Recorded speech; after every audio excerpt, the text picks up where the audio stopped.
Hi everyone, this is Aarnav versus Oscar, played on the 11th of May. Let's get into it. D4. Okay, so we got an early bishop F4. This is it's got a few names: Tor attack, London system, something like that. Not entirely sure. Maybe the openings book tells me the name. No, it's not saying anything. Life book? No. Doesn't really matter. Bishop back here. Okay, that's fine. C5. Whoa. Okay, I know from experience that playing an early C5 as black is very dangerous. And just looking at it very carefully, I mean, one of the main issues that pops up is white can often just grab this pawn and hang on to it and just be a pawn up. But one of the big things that happens is when this knight's not developed, there's a bishop takes knight idea, which can really be a pain to deal with, particularly if this pawn charges up the board and you get a queen a4 check and the queen grabbing the a7 pawn. So, my first thoughts is let's just grab the knight. And how is black going to handle it? Let's ignore the in-between move, the taking the bishop first. If the rook takes, I think this loses by force because you've got bishop check, knight in the way, knight e5. And, oh, hang on, maybe there's a few things going on here. Like, what about bishop there defending it? Okay, so hitting the bishop makes sense. So the bishop goes back here now. Oh no, you just take this and then mate down here. Whoop, no, not there. There. Okay, checkmate. Wow, what was that? Okay, I need to adjust my settings. That was not supposed to happen. Okay, I'm not going to adjust settings just yet. Let's just hope that sound doesn't occur again. So he played c3 here. But yeah, this is definitely worth exploring. What does he do? So he has to take with the queen. Oh, I mean, we're still ignoring the in-between move.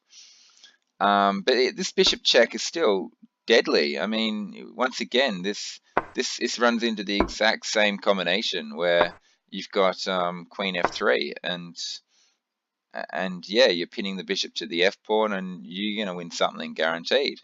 G6 is a possibility as well, but still, yeah, you just take the free piece because I can't imagine this being very good for black. The queen grabs here, you're threatening mate on there. Yuck, and then knight check, and then grab the rook in the corner. So yeah, this is dangerous. It really does highlight one of the problems with pushing the c-pawn early on. You can get away with it as white because that whole extra move stops these sort of tactics happening. But as black, if you're going to play an early c5, you've got to be absolutely sure there's no crazy check tactics on this line, particularly if your opponent can rip this knight off first, because that knight is the key blocker of the bishop. When the bishop jumps into to b5, the knight is often the piece that blocks the check, because the pawn is not there to block the check anymore. So yeah, c5, bishop takes, queen takes. I still think that bishop check is great. So the only thing black can do is throw an in-between move in, I think, and that's to throw this bishop move here. But then we take this way, and now suddenly what's happened is this queen a4 check idea has opened up. So like if the rook tries to take the bishop, this queen a4 check is devastating. The queen is just gonna grab the a pawn, and that's it. An example line is there, and then just grab this. And there's always this problem of a knight jumping in here and threatening a knight fork, and the knight and queen cooperating will ensure the queen won't get trapped. In some cases, there's a potential for the queen to be for there to be a draw. I've seen many situations where the rook is able to go just keep chasing the queen back and forth, and the queen never gets away. But it doesn't look like this is the case here. It looks like white's just going to get at least a pawn and be a pawn up. So that leaves after bishop takes maybe rook queen taking here. But I don't see, because that way queen here can be answered by pawn up and you can't steal the a pawn anymore. But after you just grab this pawn here, what does black actually do? I mean, if black does something like this, I can't imagine, this queen check is just looking pretty devastating. because if you play b5, you just take it en passant, you know, like this. So you know, knight in the way maybe is the move. Yeah, I mean, you can then just play d4, and you've managed to hang on to your extra pawn, and white's just a pawn up, and black's king is sort of stranded in the center for a short while, while this knight is pinned. Looking good, looking very good for white. Okay, so let's just go back. It's enough on that situation. Early c5 was a big blunder, and white didn't take advantage of it. White just played c3, so black has gotten away with it. He's played knight c6. I'm hesitant. I still think black's position is a little bit shaky, and a knight here is often the much safer place for the knight when you're black in these situations. You often just can't get away with c5, knight c6. There's usually some tactical refutation to it. You can as white. It's amazing what that one extra move allows.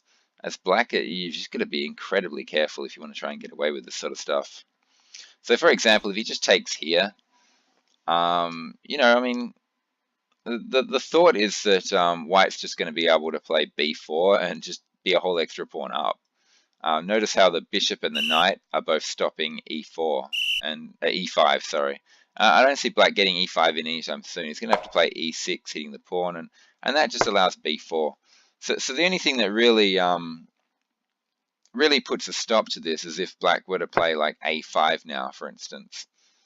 And then he can probably hope to hang on to the pawn. Notice a3 does nothing because there will be a pin along this line eventually.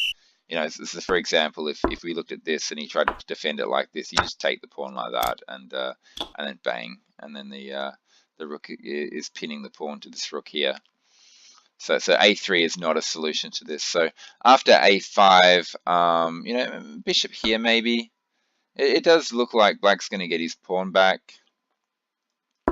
After e6, knight here, though, is a problem. A big problem, actually. I mean, when this pawn is here, there's often a tactic where after rook c8, you just trade knights and then go bishop here, bishop there, and trap the rook. But the rook might have a7 available. Oh, it won't have a7 available because the bishop on b7 will be able to take the c pawn at the end of it all. Oh, hang on, I'll just show you all. So takes, bishop here. The rook is trapped, so you know the only spot for the rook is here, and then you grab this at the end check, and white has managed to end up a pawn up. Well, there's currently 2 pawns up. Oh, actually now, yeah, maybe he can play this now. There's no knight on c6 anymore. So yeah, this is, yeah. So a5 does nothing. a5 does not save it. So yeah, white could just take the c pawn and be a pawn up. Just play b4 and keep his extra pawn. With the bishop and the knight guarding e5, this is just great for white. White didn't do this though. He just played castles.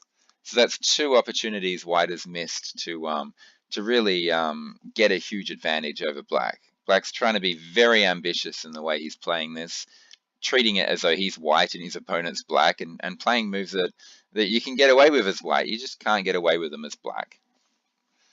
So castles, e6.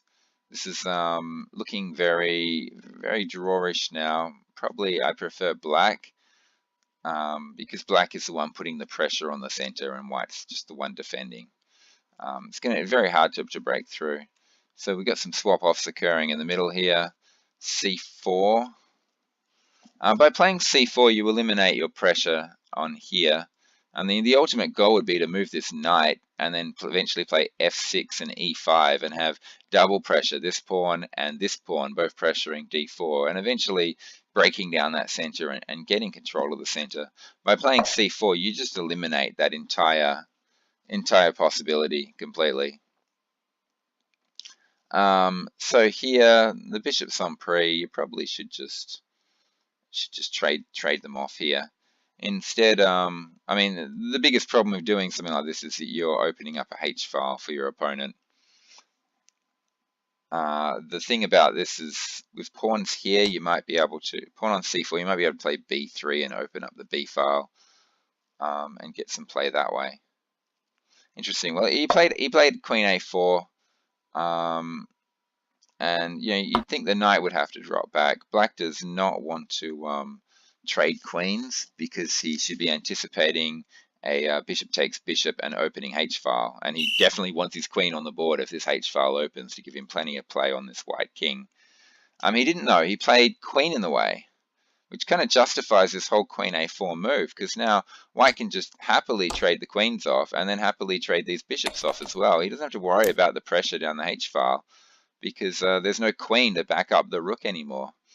So this is looking very, very drawish now, very much a draw. Knight d2 developing, that's great. Now taking. Not sure if taking's a good idea. This bishop is a great target, giving black extra tempos for his pawn, so he can throw this f pawn up the board at some point in the near future and gain a free move on this bishop, and then maybe play e5. So I'm a bit surprised that he traded. On the other hand, is this pawn overextended? Probably isn't, because f6 can be answered by. No, it's not going to be answered by f4. I'm just trying to work out which is better, the bishop or the knight. I mean, that's what really comes down to this position. Knowing that this is going to happen, which is better? The knight's probably just going to sit on f3 and defend this. You wouldn't want to undouble black's pawns for him. And it's hard to see how black's going to get a lot of pressure with this bishop. How's he going to open the position up to make his bishop powerful? Because that's really what it is. If this position can open up, this bishop can dominate the knight. But as long as it remains blocked up like this, the knight is definitely preferable. Black castle queenside. I'm not sure castling queenside is necessary at this point. The rook probably wants to stay on one of these three lines, particularly the b file, because you've got this pawn on c4. You're probably looking to play b5, b4, and opening the b file for a rook. If anything, I think black wants to castle kingside, or maybe play bishop c5 and just plonk the king on either d7 or e7, and then his rooks can communicate, so he can double on the h file if he wants to, or he can swing them both over to the queen side and try and blast it open over there. Castling, I think the king is just going to be in the way there. The king probably wants to be on one of these central lines. Knight f3. Is it too early for that? Now the king is castled queenside. New opportunities have risen. Moves like b3, for instance, and threatening to win a pawn this way. And if he defends with b5, you can then go a4 and open up these two lines. So moves like this, and if he plays b5, something like a4 is what I'm looking at here. Though that does run into b4, doesn't it? Which adds a lot of complexity to this position. Yeah, maybe that's not so good, but maybe b4 now, and then you play a4 next move, and then open the a file, and then the rooks come down the a file, double on the a file, and start harassing this king, which I think is misplaced on c8. There is a way for black to play this, so he can play a5 first before white gets a chance to play a4. And yeah, this is complicated because after takes b4 is very interesting. Black might even be better here. Interesting stuff. So a move like a3 though allows this, which is probably drawn, but gives black the chances as such. Although white's now got this great square on d4 for his knight, where he can harass this pawn here. So black would have to think about this very carefully before allowing the block up. There's probably no reason to even take here. You can just leave it like this, I think. Or is white threatening to take here? It probably is. Oh yeah, where are we? So castles. I do really think trying to open up this queen side is the way to go. It's just hard to work out how to do it. Can b5 be played straight away? B4 be played? No, you want to play b3 first. Okay, let's just move on. Knight d3. Knight f3. Sorry. Is okay. f6, hoping that he takes, and white shouldn't. He should just leave it there. He wants black taking him to get the knight onto e5 and leaving these pawns doubled, isolated. So b4 was played. I'm not sure if b4 should be played. Maybe b3 is the way to go.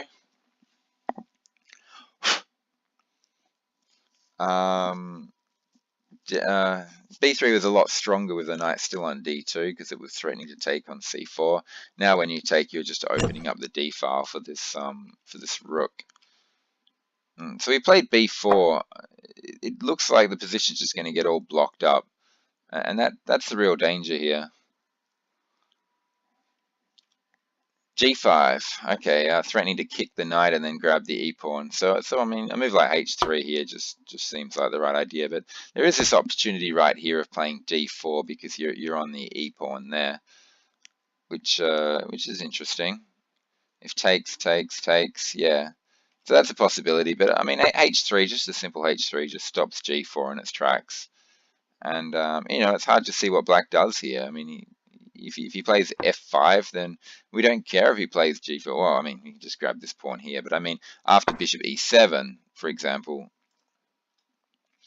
f5 is still not a problem because the knight has this lovely d4 square where it threatens the e6 pawn, which is very, well, it looks very strong for white. And I don't think this pawn storm is going to come of anything. If there was a queen behind it, yeah, it'd be scary. But white took. No, that's a big no-no. That's a big, massive no-no because it undoubles black's pawns for him. And now he has this lovely mobile pawn mass charging through the center and the king's side.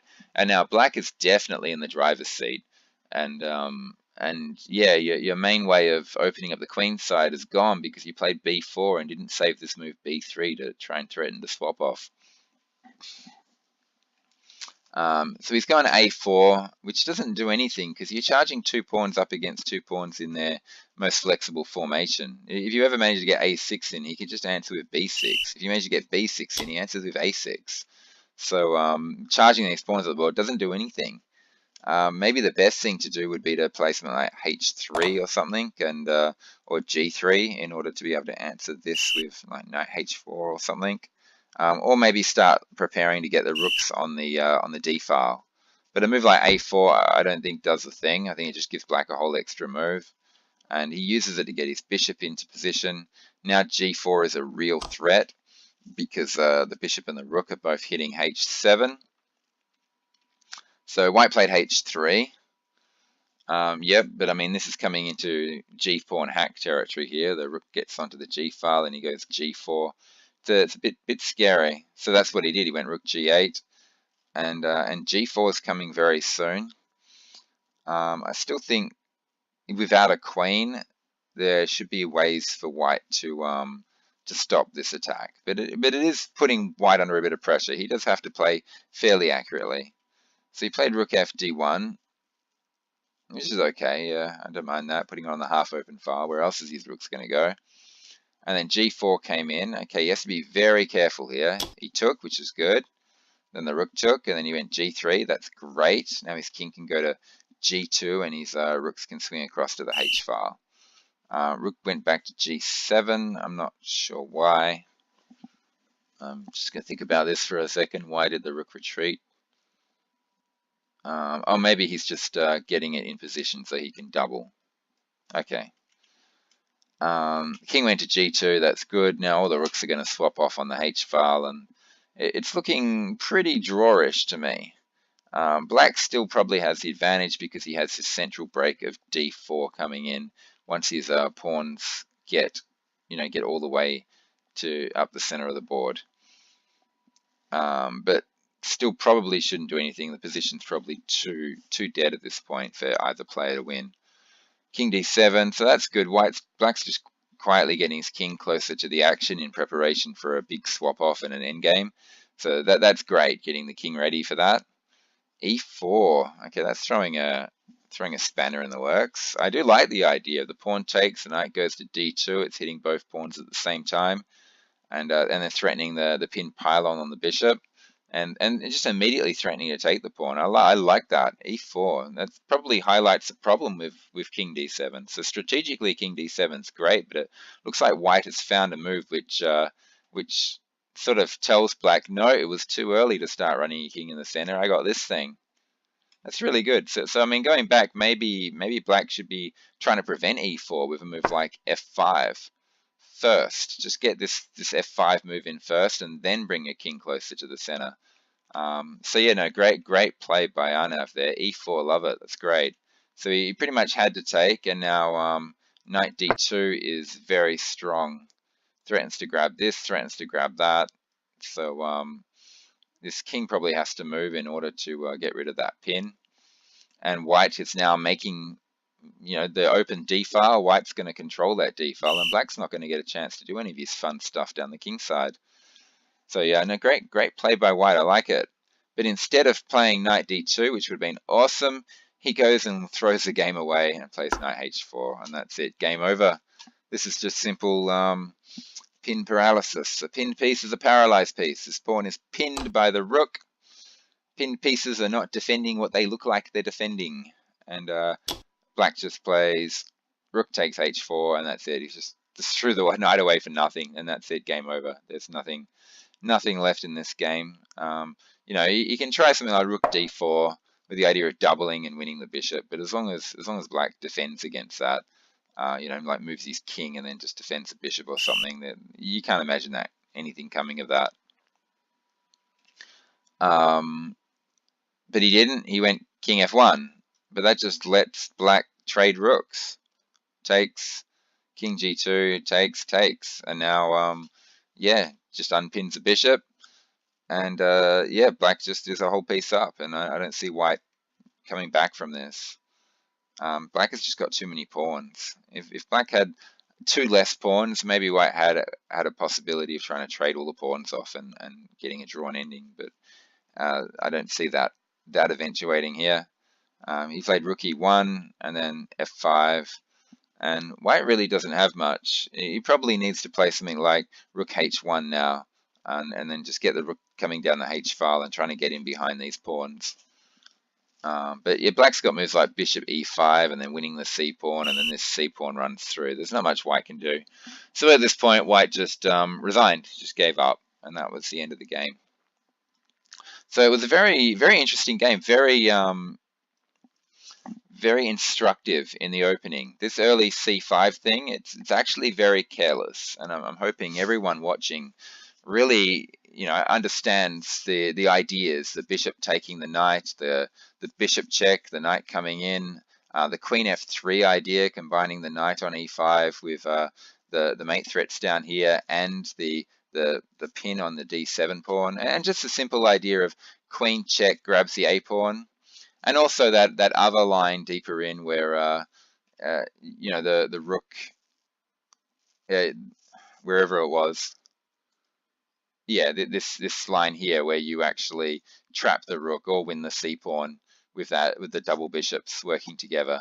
You pin the knight, and then when the rook tries to defend it via c8, you trade knights and then throw the bishop out into here. There's a very common tactic. I've seen very strong players, like 1900 rated players, fall for it before. So it's something that you should know. So very instructive, and it's kind of a shame that maybe white got tired and just was not thinking or something. But for a game that was quite a good quality game to just end with a simple pin tactic like that, it's a bit of a shame. Okay, thanks for listening. I hope you all learned something. Goodbye.